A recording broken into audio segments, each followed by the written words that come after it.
Today topic, guys when they dirty. Now my advice to una, no because I no come here come insult anybody. I no come here come because nobody is perfect. I can't advise una. E get some kind things when it be say it they play. The thing they play don't say. Now make me come say not be only women are go dey attack. If you be guy, you they watch me. You look and say, you feel look and say, they talk nonsense. But out of every nonsense, there is a what? A sense.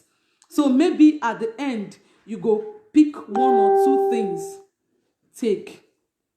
Guys, before, for I talk my last two live broadcasts back, I talk about ladies, girls, women when they dirty. Today now guys when they dirty. Not be only women they dirty. Some men dirty self, they make women they dirty. Some men dirty, they make women they dirty. Some guys, guys, let me tell you, advice number one.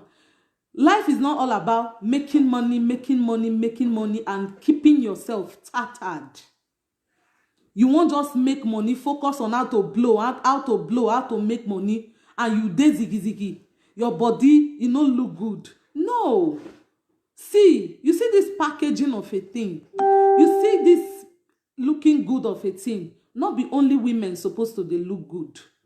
Guys, learn to take care of yourself. Learn to look good for your woman. As I did, so I like them, nice aroma. I like them smelling good. I like them good. I like them looking good, even if you're not handsome. But you when it comes to neatness, you they package yourself well. It they sweet me well. You see some women, when they be say they break up with una, they don't arrange una dirty, arrange, make they package una, make una they neat. But they no fit, now make them break up. No woman. See, any woman, when it be say, you they dirty, they wash your bossers, sabi brush well, and tell you, that woman, na dirty woman. Dirty jam dirty, is equals to onogboziki. Guys, men, especially those our cute bobos them, learn to take care of yourself. I be fine boy, not be for mouth, oh. Not be to wear fine clothes, not be to wear designers, not be to wear the latest Nike, the latest this, to carry the biggest phone, to carry the finest babe. No. You be fine boy. What of the inner? You fine for inside. When you fine for outside, so you fine for inside. The way you they say you they twist, the way I take twist today, so hair, I don't carry cocoa today, I don't twist my hair today. No. You carry dread. That dread, when last you wash the hair, that dread where you carry, make a first start from the dreads, those hair where they carry. Even if you no carry dread, the barber bolo, you get normal hair. When last you wash your hair? Forget bathing. When you dey bath, you go put water, you go put soap. When last you use shampoo, wash your hair well, make it smell good. Make your guardian angel no run leave you for bed for nights. They stand, they guide you, but your order not let them stay. They don't be. When last? Looking good is not all about women, but you guys take care of yourself. As a young guy, you say you be fine boy, Forget, say God don't bless you with one kind handsomeness. When it be say any girl see you, the girl won't trip for you. What of inside? When last you wash your bossa bros? That your bossa where you don't they wear. When last you wash them? When last you sterilize and you soak and you call wash and wear? Not be only to say anything on these, bossa o panto, all those small nika one at the package, you know if the thing too big. When last you soak them, you sterilize them, you call leave am, make it wash, make all those jedi. You think say na only women they get discharged? Men self at times that under place now not go area. When last did you do that? Some guys, see if you did dirty before, no vex from you. That's what that for work be. I can't talk this topic because guys they feel say na only women they dirty. If you near some guys, you no go fit stay. You no go fit swallow saliva. You must throw up. Why is it so? Because they look and say, if they get fine girlfriend, they give the girl money, they don't find, they don't twist for head, they don't carry BS. Life don't finish. My brother, if you dey watch me, life no finish for there. Learn to take care of yourself. Learn to bathe well. Because say you dey rub cream now, you dey touch your skin with smoke arrow white, you look and say your skin fair, you don't neat. Na lie your bros. They bath well. You see this your hair, they wash and wear. Now, some get, see, I don't see girl when you be say they complain. The guy carry dread, especially those one when they chawe kokoso. You go put head for this side, now not go area. Put face for this side, now not go area. Why? Because of say the dirty is too much. Not be only women they take care of yourself. You see, you get the way man go take dirty. You get the way man go take leave himself tattered. He go old past age. I lie. You get the way man go take the dirty. They keep himself tattered. He go old past his age. All the face go cock one go because one. Not be say the guy don't old though, but he's not taking care of himself. He know they clean up well.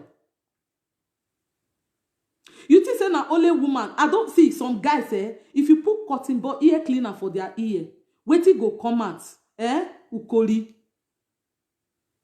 Some guys not be say they no bath well, but if you carry face near them, now odor they come from the ear. Not be say ear they pain them because they know they clean ear. When last did you clean your ear? Clean inside, may you clean all this corner well. When last you do am? When last you go bath, you use sponge because you believe say if you use soap, wash your face, wash your hair, finish. Clean ear. You see this back of ear, small dirty they dey. Scrub am well. Clean well, look good for your woman. Even if money not there, at times, to the quench go the sweet woman. I dey like guy when he be say, nice aroma they come from my body. Even if at that time, say things not to the package, if they sweet me, I go ready to give am. You go say, some guys go they complain, say, your girlfriend deny you sex. Some men go they complain, say, my wife not gree for me. Oga, check yourself well. You bath well today. You clean up well. You think say only neatness now, woman. At the talk that day, women they dirty. Some they laugh. Some guys they laugh. Guys dirty. Now make some women they dirty. I don't know person when it be say, this girl na neat girl before. But at the time I could they see and tattered. They one can I ask and say, come oh babe, how you take day? How you call the day? You know they even they take care of yourself. I can't need to check the man when he dey alive. The man is a dirty man. Now very dirty guy. So the guy now don't use his spirit of dirty to bath the girl. Girl when he dey neat before, instead of make it cambiare, make it change the guy now come they change am. Oga, at times when they say things not they succeed. So your guardian angel when he bring job opportunity can give you. Your guardian angel when he bring good luck can give you. Your dirty, your order of body don't push one for night oh, you not fit deliver oh. He don't go meet Bros J, say Bros J, you see that guy where you send me make I go deliver give so. You know the order when I get from there is something else so. It's something else so. Your guardian angel when you go deliver package goodies when God don't package for you, your dirty go pursue am. See, if you don't know something, ask. If you know they do well, if they correct you, no vex. But some guys they feel embarrassed. I remember when I dey grow come, I know they brush well, I know sabi brush well. My school mother, I don't know if she dey watch me. Now she teach me. He say, Delta Tatafo princess, come. You see, Akowe and Anabia brush here, they brush and wear. I didn't feel embarrassed because I really want to learn. When he show me mirror, say, see, you know they brush teeth. That time just they grow come and still they do they, you know, all those girls when they come. I don't feel embarrassed. I look am. I say, okay. Till today, I know they forget that thing because it teach me how to brush well. God bless her for me. But some guys, if they correct them, relationship does scatter. What do you mean? You mean say they smell? You mean say I know the bath well? You mean say the Oga take correction? Take correction. O ma we na gbo, or no ma we na chayo ma. Angel where it don't run. Your angel don't go. Please, if you're watching me, show me the love, give me thumbs up, make you dey share with your friends. I know say many people no go like this topic, but I don't beg una before. Please don't be offended. Na so tatafo work be. It's not all about women all the time. Some guys, they are dirty. You don't even make, if they go somewhere, say they get appointments, due to the order when he did that place, they go bounce them. They go say, we go kiama you. Oga, check yourself well. You get some kind of place where you go with people. They no go select you. At times, not dirty. I know what I'm talking. Not dirty. Oga, check yourself well. Not be only woman they wash body clean. You just scrub your body well. Some guys, they never sweat one. They don't smell. It's not supposed to be so. Even if you no spray deodorant, if you dey scrub your armpits well, they bath well, your body, you no go smell. Don't be offended though. No vex for this my topic. But I just have to say it because I don't talk about women before. So the guys are not excluded. If you be man, I don't talk hair now, I don't talk ear. Then your mouth. Some guys, hurry where they say they go walk. Okide they no go brush. Oga, that mouth when you don't take chop onions and suya, when you don't take drink beer. You when you know say you know they feed a brush before you sleep. In the morning, not say you don't late for work. If I carry brush and water, follow body, as they come down for Puma, do sharp.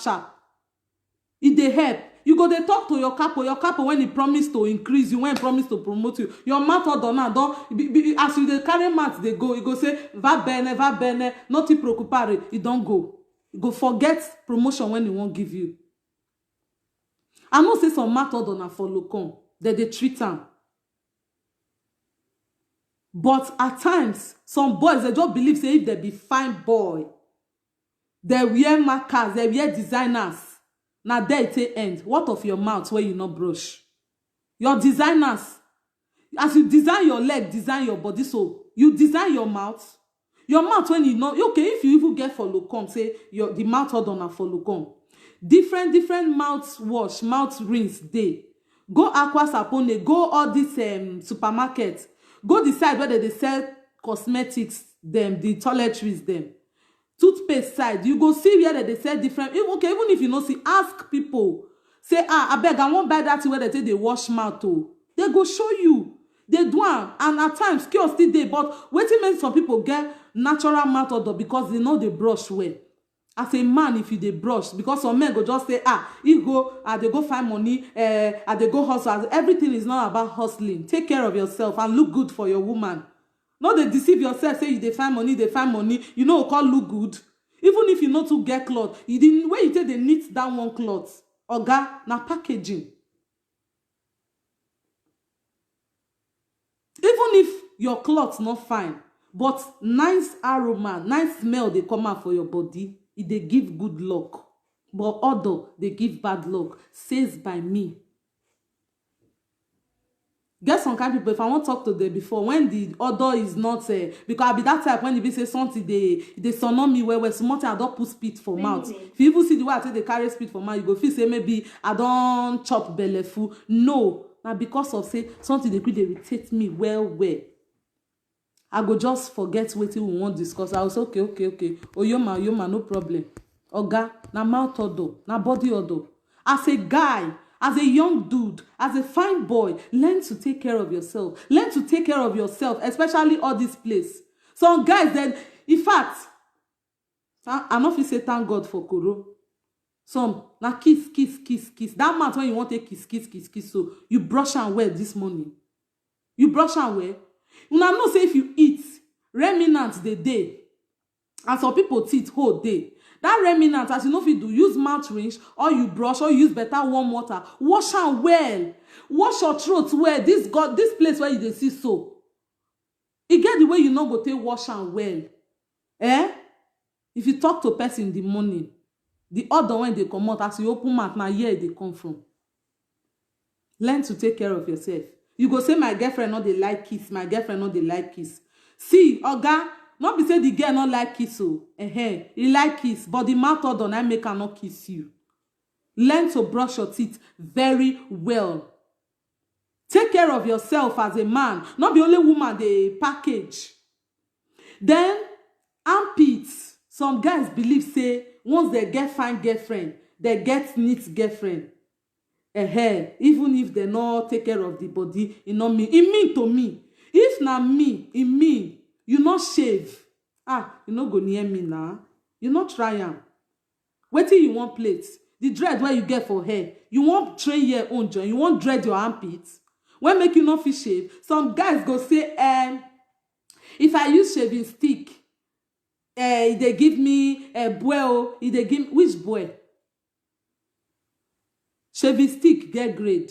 Then when you see the shaving stick, they give you all those things. Go buy shaving cream. I show am for my video when I talk about women when they dirty. Go buy shaving cream. Different products dey. When it be say you go use, you no get effect. It just dey cool. Different products dey. Some of our guys dirty too much. Make we change. That girl when they run leave you so maybe na dirty break una up. Check yourself very well. Do your findings very well. You go see some guys, not be say they don't old though, but I won't know they don't old past their age. Why? Because of say they know they maintain themselves. They don't believe say life is I won't just make money, make her marry better wife, make her build good. Fine, you know they not tell you may you not hustle. They not tell you may you not make money. They not tell you say may you not build better future with your family. But at the same time when they do all those things, they take care of yourself. Some guys go tell you say, I must have use deodorant. Oh. If I use deodorant, I dey sweat for armpit. Oga, deodorant pass deodorant. Some roll-on day, dry roll-on day when it be say if you put on, not be, it go just dry. Then that armpit, when you not shave and wear, you can't go use roll-on. What do you expect? Share your cloth now. When it be say you sweat, that place where you sweat put go come the black for the clothes. Now because say you not shave that hair. Oga, hair for armpits. No be any achievement. Shave am. Shave am comot na dirty. Shave am. Ya that one lokufia. Haba. Some guys go say, as far as say my girlfriend dey package. Your girlfriend dey package. You package. As your girlfriend dey package so. Because some of una when be guys.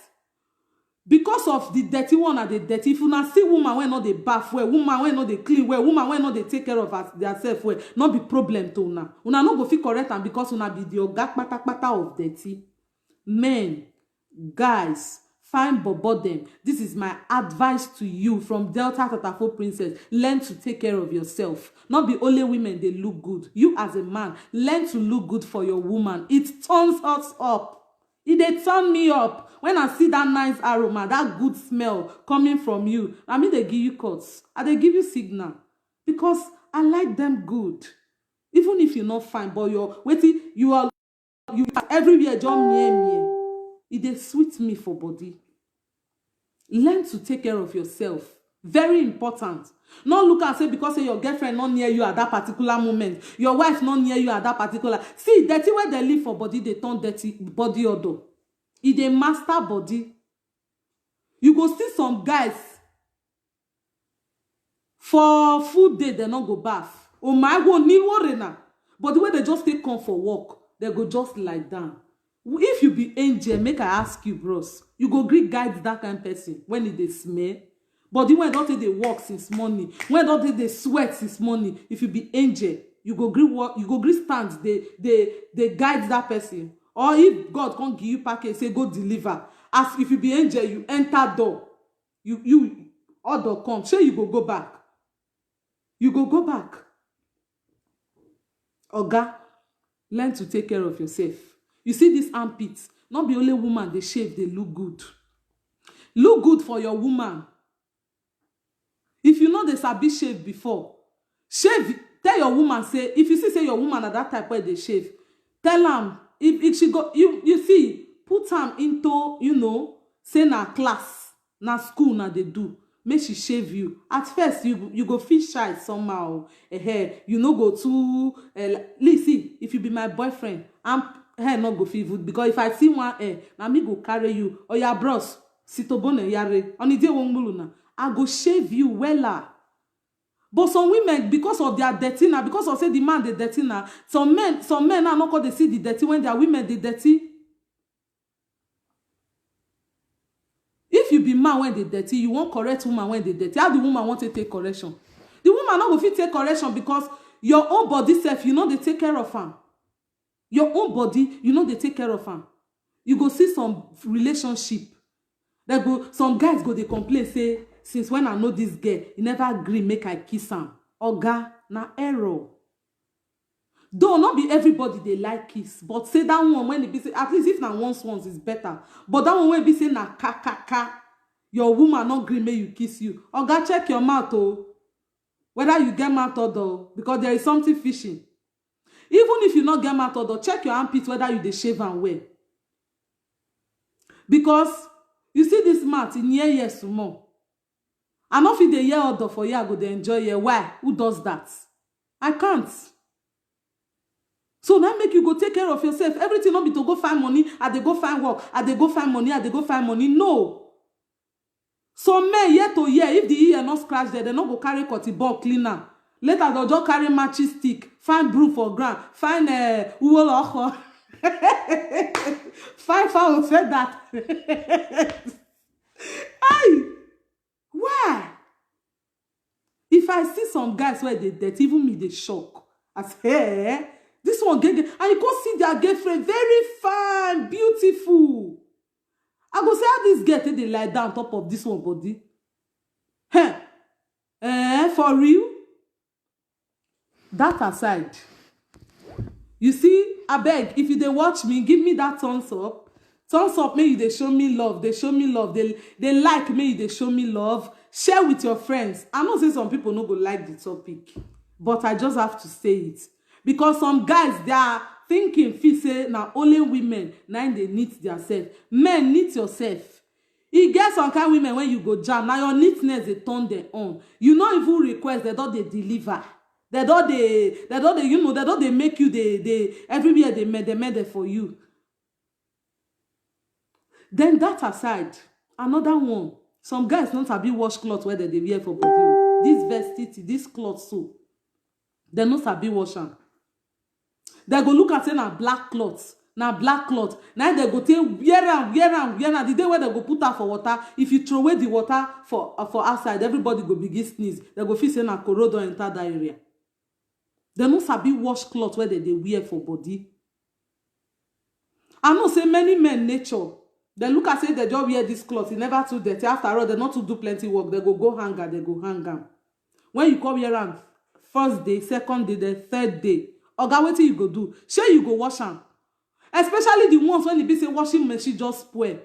They go tell you say, we go far, we go repair the washing machine. When you don't wear all the clothes where they the wardrobe, you don't wear her dirty for ground. That one, from there now, those dirty ones where you don't wear for ground, you can't go they wear them again. Oga, you good? How you go they wear cloth, one cloth for 1 week, they go work. Some they work for Fabrica. Some they work for where they do meat. And you know, say that thing, they smell one kind. Oga, change now. Dirty not good though. You see this dirty so.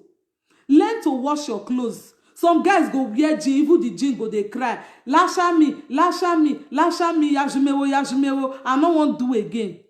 Because the jean don't dirty. They're not they quit the wash jean, they're not they quit the wash jean. But when you know they quit the wash jean, so that jean when you they suffer, they walk so. You don't wash them. When last you wash them? Men, learn to take care of yourself. You go see some guys, they go fine, they go handsome, they wear designers well. Tomorrow now go their wardrobe. The designer where they wear today, they not feel wear and dirty don't make them throw away their clothes. Some guys they dirty, so if their clothes dirty, they go throw away them. They not they wash them. Oga, you see that bossa where they wear. Wetin make your cloth dey under your ekruso. Now because of say you know they wash your bossa. One bossa. That one bossa where you get so. If you they wash am, it good. But some not they wash. You go see some guys, they go fine, they go handsome, they go wear fine jeans, they go wear fine shirts, wear designers, marker, brush this beer wear. But immediately they put bossa. as a put trouser. Jowele. I don't jam 2 guys they fight for street one day. Now that day I still know say maybe guys see they fight, they naked each other. When hand all they meet that other one where the 2 guys where they fight. That other one not get choice, called the draw trouser. As it draw trouser, my brother, now go play. Oh. Now so the bossa made lakpa. You know say some bossa the band now white. White band can't turn to black. Now say it already. Just put her for water now, you don't make tea. Why? That bossa where you dey wear, you dey invite girl come your house. Your boss are not neat. Even if the girl dey in the mood before, oga mood cancel. Mood finito. You don't kill her urge be that. If na me, I see you say you dirty. If the urge like make you even go up, Jowele, basta. Now inside dirty you want to do. You go sleep with woman finish, all the way go they come out for your body. You go they be like say then a fish pond dey that area. Why? Learn to take care of yourself. Look good for your woman. Shave properly. Use deodorant. Use roll-on. Not be only women they use deodorant. Not be only women they use roll-on. Not they spray perfume for on top of dirty cloth. Say the perfume dirty go cover her. If perfume, sweat and dirty come mix together, if they get another different wicked odor, when it be say first even near you go throw up. Some guys go just pick cloth. I don't late for work. I don't do this. I don't do that. You go just carry dirty cloths. Spray perfume, that expensive perfume when you get, because now the perfume you take they cover your dirty, you go spray and put. When you spray and put finish, you go say nobody go know. Not the smell. It's not the smell. I go spray perfume put. Oga, that perfume when you take they put for that cloth, you they add salt to injury. The perfume they make this your cloth, they get another different odor. Like where they train pig. Learn to take care of yourself. It's my advice to you. As a man, as a guy watching me. If you did dirty before, take a new turn. If you not sabi use shaving stick, use Vit. If you go my previous video, go watch. When I put a women, advice to women when they dirty. I show all some products for them. The Vit so na shaving cream, VEET. If your hair not dey quick dey comot, just now rub am small, stay for like 10 minutes, even too much. Due to some people, their hair dey quick dey pull. Just go inside bedroom. Some people, if 3 months not reach, they no dey shave. They go tell you say hair never come out, hair never come out. Na so forest dey start o. Hair never come out. You go look mirror. Oje nurele, e never plenty, e never plenty. Na so forest dey start o. You go see some guys they go raise armpit for public. Even me, I go just throw away face. Everywhere, don't hurry. Some go they like say their girlfriend they like am. And maybe that thing they give them problem for the relationship. Come, madam, babes when they if you they watch me, if your guy they dirty, teach am how to shave. Some girls too they shave self, and I go they form. If your girlfriend if your guy they dirty, carry on, drag on your body, or you stand. That day, if you go bring problem, may bring problem. So far you shave those hair come out. That other way they come out from there, you they enjoy it. I've been on the small money when they give you, make you the beer. You the beer dirty. Some people they are allergic to dirty. Then as a guy, you be neat guy, say you they neat. In fact, I give all those guys where they neat accolade. I give you now 5, 10 star from now. If you be guy where they neat, you can't carry woman, and you see say the woman is dirty self. If they use and swear for person, the person no go survive the next day. Oga, as far as say you love that girl, no dey shame for her. Drag that girl near body, invite her and come your house. And when she dey come now, she go pretend though. She go feel say maybe 1 or 2 things won't play. You go job by shave small comot. We don't even do anything no. But in case we do, Oga, carry that shaving cream.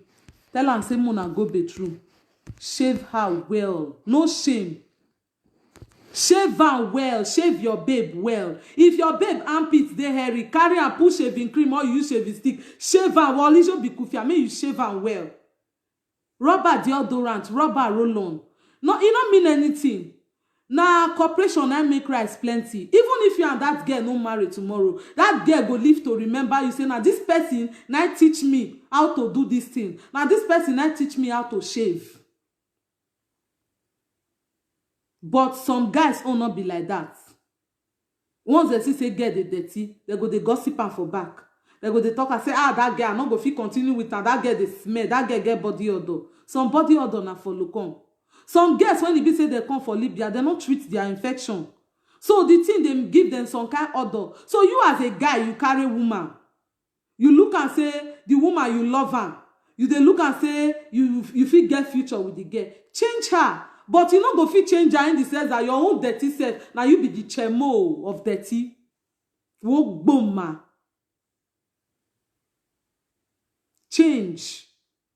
Then that aside, oga, if you know they wash your bossa before, learn to wash your bossa. It turns women on. Abi women are lie.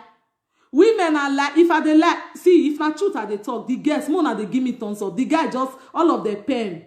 The ones when they plan, say they see me for road, they go to beat me. I beg go. They pen. But women, if I dey talk on their minds, they give me that tons of. Please share with your friends. Share with your friends. Women, if I dey talk your mind, if your guy boss are clean, una won't do skelewu, the boss are clean and you like what you are saying. Shebi you go the day in the mood more. But once it's dirty, how far? Money when you not demand for before, you go the demand for money so that make quarrel come, make you carry your bag, make you go as because waiting, not be that money they bring quarrel. Now the dirty, the odor, the fat, the hooves when they come out, then they pursue you, they go. But if man boss are clean, get some kind guys when they go naked for you. If you even see the way the package it is, when you hug them, the good smell when they come for their armpit, you say, this guy is good to go. It's good to go. Because why? Everywhere is mede. Everywhere is clean. Not the one when you go hug your boyfriend. Go. Why? Woman, if your guy is dirty, go and clean your man up. Carry am, even if you not sabi, collect money from am, go buy all those things. Tell am show as they use and not comot anything for your body. That one on me say see guys, make I advise you now one thing again. If your girlfriend they advise you say, oga your mouth they smell, brush your mouth well, or they shave well, they use deodorant, they spray good perfume, they wash your bossa well. No feel embarrassed. Now girl when he like you, I tell you that thing. You see the ones when not like you, they not go tell you oh. If they come up for, if they not go tell you, but they know wetin pursue them. When they come up for where you dey, they go carry you go their caucus meeting. Say you see that guy, the body odor and dead. That guy they smell. I cannot fit continue. No. That woman not like you. But woman when he love you, woman when he like you, when he tell you the truth, some guys go cause feel embarrassed. Say why go they tell me say I dey dirty? Oh God, the woman love you, now make her tell you. If she not love you, she not go tell you say your body you know shave well. You know anybody when they correct you for this life, anybody when they tell you say this thing when you do, it no good though. Don't feel embarrassed. No feel say the person they laugh you or anything. The person wants the best for you. The person wants the good thing for you. Because not be everybody go tell you say babe your mouth they smell or you get body odor. Now who like you go tell you, or not be all the girl when you go friend go tell you say maybe your body odor don't break many of your relationship. Bros, now you are they talk to you where they watch me. But you don't know. So the one when finally when you go carry one kind particular one because we go tell you say you know they shave, they use roll-on now. Okay, they use this type now. Even if follow come body odor, roll-on, deodorant, perfume day when it be say, if they cover them, as far as you they bath where they scrub where. You see this bathing, not be to spend 3 hours for bedroom. No. Even if now 5 minutes you stay bedroom. Sponge, scrub your armpit well. You see this armpit? Some people just pour water, yawu. You say, I beg, I don't bath sponge in the morning. Oga, that one a spirit of dirty. I don't bath sponge in the morning. Make I just pour water. The feet, that make me want pour the water. Scrub that armpit where you take the sweat for work since. Scrub am well. May you scrub all the wonos. Scrub am well. Your aso rock, so raise them. raise that your Aso Rock, raise am, make you scrub all those corner. All those corner they get odor. Scrub am well. Because you see some kind dirty, they pursue some girl, even girl when won't gree for you before, due to say you get mouth odor, due to say you get body odor. The girl will tell you, say, I can't cope with you. I not fit date you. Not be because say you know, you go to look yourself, say, girl, when this guy they die for so, he better reach me. You go to look yourself, say, me na fine boy you. I dey wear designer so. I dey wear Nike. I dey wear marker so. Oga, when you wear marker so, your mouth clean. You know when you brush and wear. Abi you shave your armpit wear. Did you smell good? Even if you dey wear all those rainy designers, say they cover your body. Did you smell? Are you smelling good? As in, you dey tasteful. You know say guys be like soup. When girls they test well. Then they test you, not be say they won't blow you, now they go test you. Not be say na one quench before they go know. Some, this mouth, as they kiss am, they don't like what they perceive from there. They don't jay. I wait flow. Some when they hug you, first time, second time, they say wait till they come out from here. Now bahuse, they don't go. Oga, this is my advice from me to you. Learn to take care of yourself. Oma when na awful, keep yourself clean. Keep yourself clean. It turns women on. Women are they lie. If you be man, you know they bath well. That button, you know they, scrub it well, shave it well. Some men go say, since we dey date, I dey give you head. You never give me head once. How I want to give you head when the be say forest dey there? How? The forest when it did there, so how she want to give you head? I be women, una won't pull head for here. Although when they come from there, be like Akamu don sour for ages. You won't pull head for them. No. If you dey neat as a man, everywhere clean, woman see you, not be by to get 6-pack. Oh, forget that 6-pack. When you carry they do. If your boss are the smell, oga, 6-pack not go help you. You better dey bath well, shave well, brush your teeth well. May you wash your bossa. Not be all men sabi baffle. You think say the way some women dey when I dey talk on that day, that they give today now thumbs up not plenty because I dey talk about men. Some women the way they not sabi wash body well, and so some men dey once they just pour water, enter shower, on the shower, just do this so warrior, it don't finish. Oga, dirty dey your body. Carry sponge, scrub your body well. You because say you scrub sponge in the morning, not mean say you not go scrub in the night. When you know say you be that type, you not sabi bath well. Because say you bath today now, because some guys go say, I fall for shit. I go farm. Because say you not fall for shit, not mean say you not go bath. You go dey complain say woman not gree for you for nights. But you not gree bath sleep. But the one you don't go chop, drink, jedi, your mouth does sour. You won't use and kiss that innocent woman. You won't use and kiss that innocent girl. See, babe, any day your man not bath sleep, not gree for her. Make it bath. Say no to dirty. Make it bath, make it look good. So that, okay, some people they go they find picky. 1 or 2 they dirty. Picky go say, I am not coming to this family. They go use dirty for kill me. They go use dirty change my destiny. You go see some kind of environment where the dog quash finish, everywhere go they ooze, everywhere go they smell. Why? Because most time not be the girl. Some men go say the girl get body or don't lie. Or God check yourself where, babe, if I dey lie, check the man where, check that your guy where. At times when it be say the environment one at do skelewu, the place na not call like her, they go they spray hair fresher they full everywhere. Now like check the guy where. Check him. The other maybe na the guy they come from. Because why? Some men not sabi use point scrub here. When they just put soap for the down, they don't worry. They go say, it don't, I beg. It don't. Now lie you see that corner of your Aso Rock. Your Aso Rock, that corner, that 2 corner when it dey like this. Then the 2 family dey bottom so. Oga, they scrub that corner away. I not say make you peel am. Put soap. scrub am well, shave am well. Some men go say even when you be say your babe dey like man when he get hair, that hair so you dey wash am well, you dey wash am well. All this dirty, I never see where they say dirty dey favour person. Dirty no dey favour person. Some broken relationship today na dirty. You go some guy house, see guy, woman wey no dey dirty before. Even if woman when dey dirty, if he come your house, if that woman come your house, you invite am come your house, due to the kind dirty when he see for your house, oga, the woman sef go say, my own dey learn o. My own dey learn o. So this guy na say e be. Then tomorrow you go carry the woman go your family, say she no dey neat. When she meet you, you dey neat. When she meet you, you dey neat. When too dirty jam too dirty, make una change una self.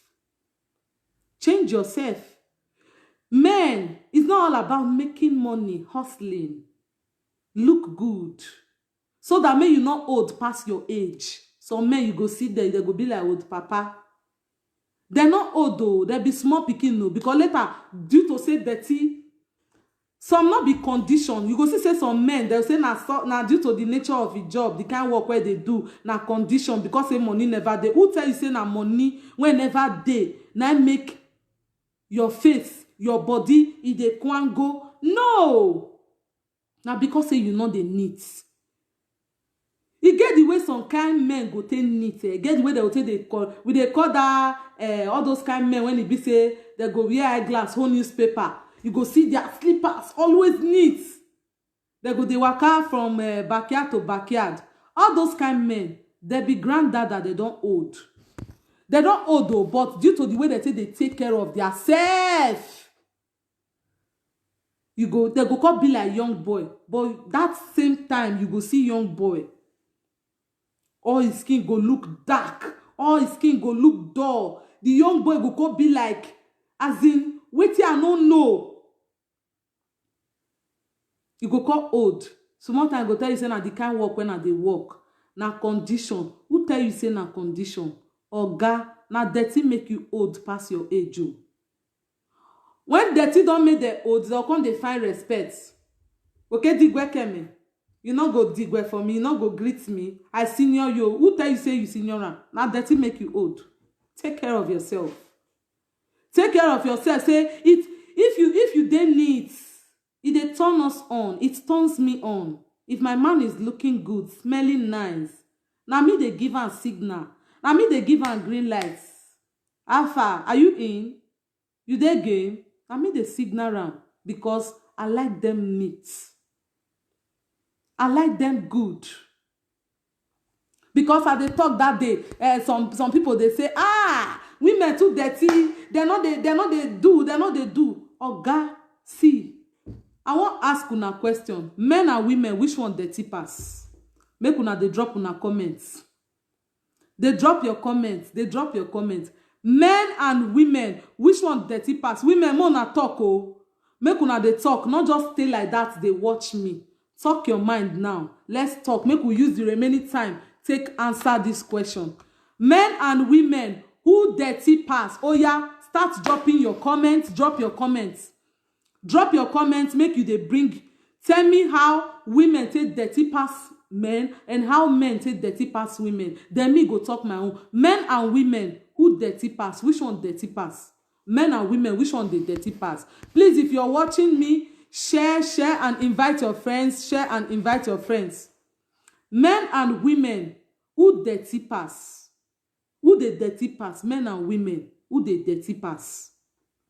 Because some men go say, this woman too dirty, see her body, see her dey tattered. Oga, now your dirty nice strong pass o.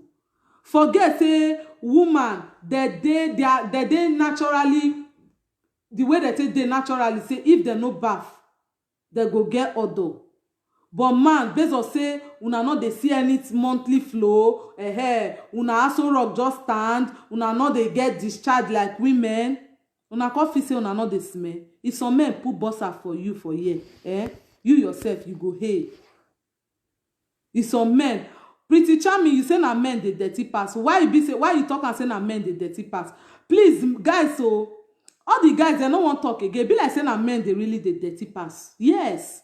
So if you be that category when no dey neat, when you know they take care of yourself, you dey always dey accuse your woman. House too dirty, house too dirty. See, I go work, I come meet house tattered, I come meet house scatter. That work where you go, you bath, go. Even if you not bath, go as you come for work. Give me my food. Where my food? Just go kitchen, chop finish. You just lie down for bed. Say me you press phone small before you see am. It does dey snore. If I knack you, you go get up, go bath. The way some men take the dirty, it dey do me say, the way some men take the dirty, it dey do me say make I carry them for inside bath, make I bath them. I go call add coca joiner, use and scrub their body.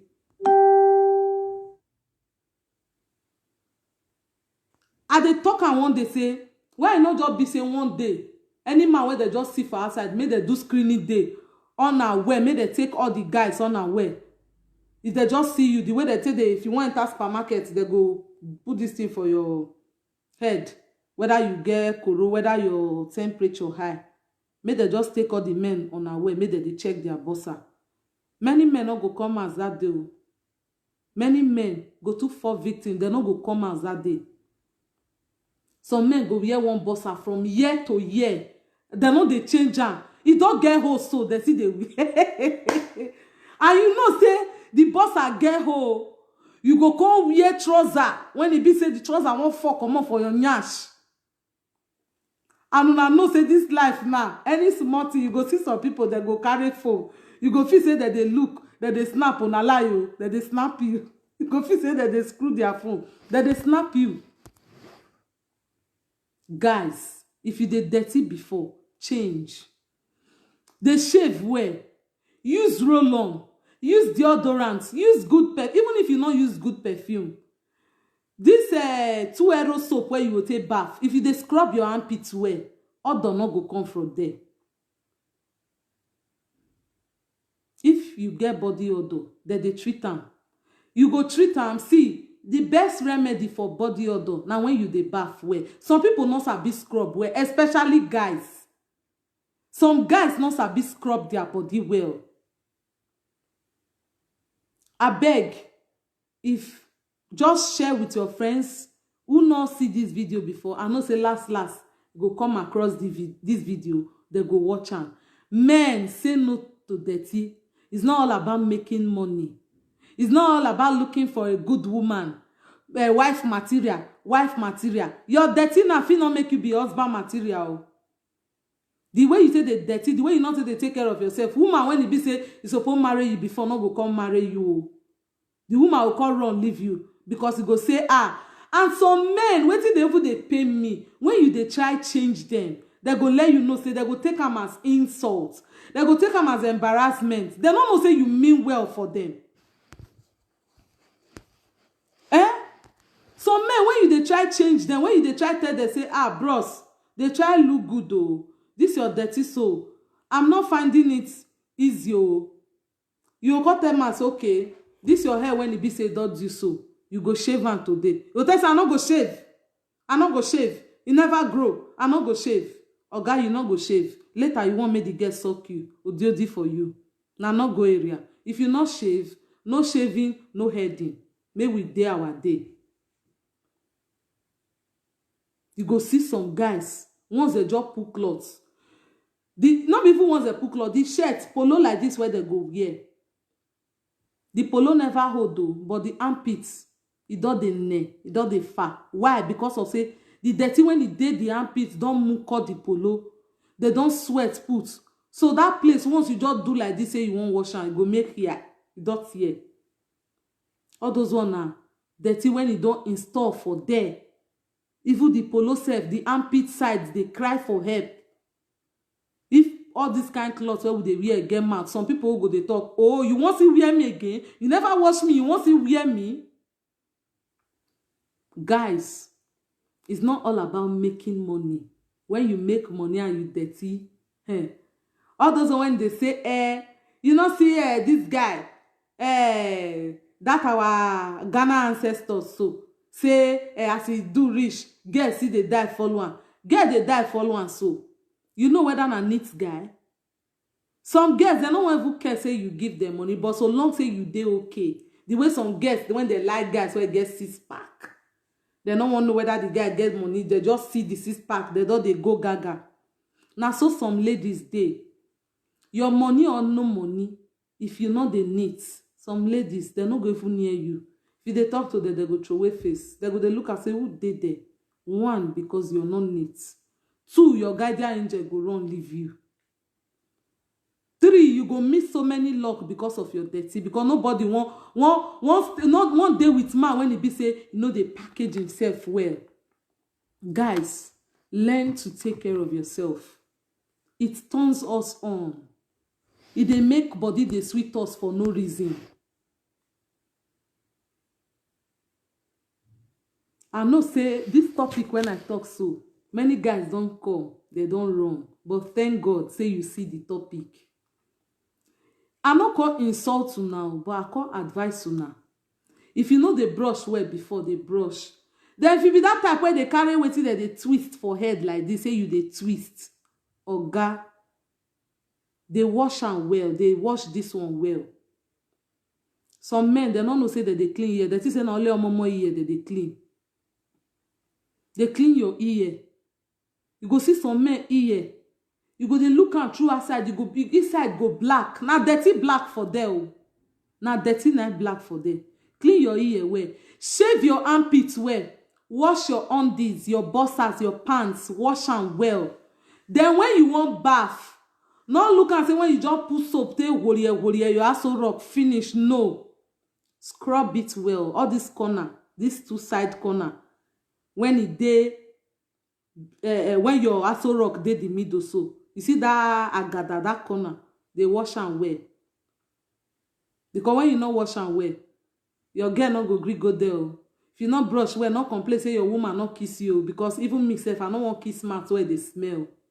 I want kiss mouth when it be say if I kiss and finish, if I sleep tomorrow, they go come and say they don't give you life contracts. Now that kind of mouth I won't kiss. Because most of our guys now, they feel say na only woman, they look good, they look good, they look good. You look good. Look good. It's a nice business. Not the only they make money, you can't make money, you can't live yourself. Zaba zaba. No. Look good. It turns us on. Look good. Look good for your woman. You think say na only woman won't look good?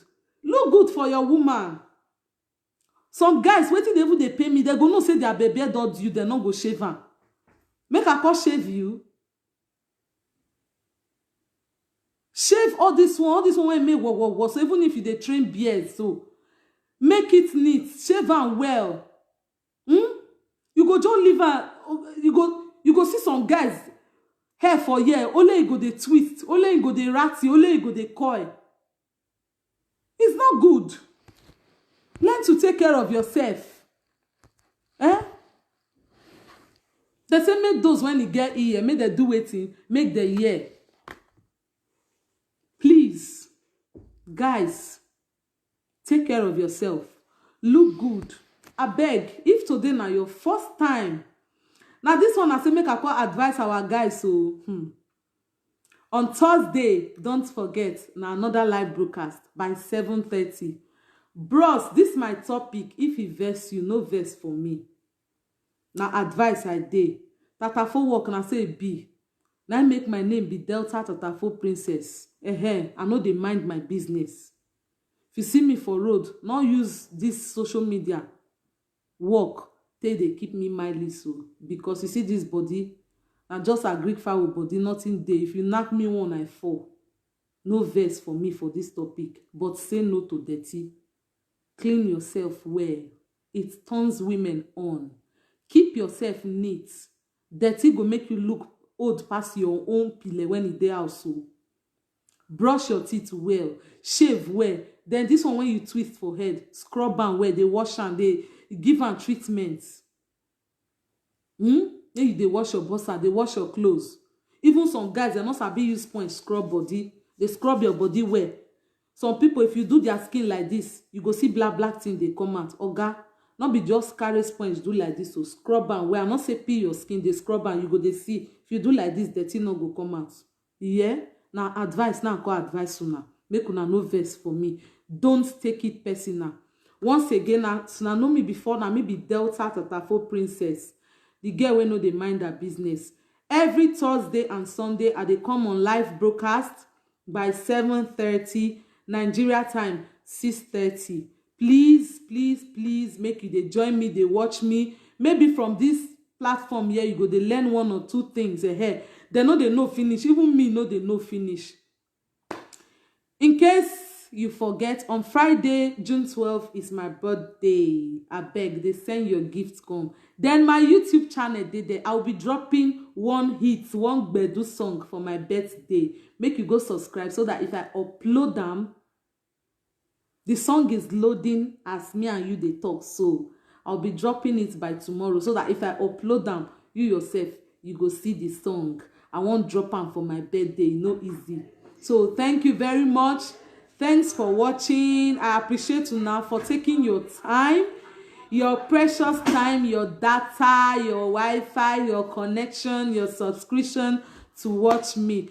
God bless you plenty, plenty. For those of una when you be say una don dey support me one way or the other. Those of una when you be say una don dey advise me. Thank you very much. Oh, special thanks to all of una. With them, I greet all of una. How many I fit call in name? This Rashida Yusuf here, now they do this touchy for my face and also be makeup, and she they make me up. They're pretty charming. Hey, Amore mio for life. It's Skylar, all of una, and all of us there. So I greet all of una specially. I welcome all of una specially. God bless you guys for me, for being around me, for showing me love. I really appreciate you all. God bless you. I beg on Thursday na another ogbonge topic. Then if you get anything when it dey bother you, I suppose put number make we take calling today, but on Thursday I go put number make we take calling. If you get anything when it dey bother you, feel free to write me on Messenger or write me, no call me. Because if you just dey call me for Messenger like that, I no go pick. Sorry, not be show body. It's just my nature. Write me. If I see the contents of your message, I go reply you. Then those of una when you get my number, write me for WhatsApp. I go reply. If you get anything when I be say we fit share together for this platform so that make people comment, make them put their opinion so that make you yourself see take advice. Just inbox me. Then we go share your experience, your story together. But we know they call name for here. We know they upload anybody picture. Thank you very much for watching. Please subscribe to my YouTube channel, like, share, and click that notification button so that if I upload any ogbonge video, you yourself will confirm. And thanks for watching. I love you guys. Bye.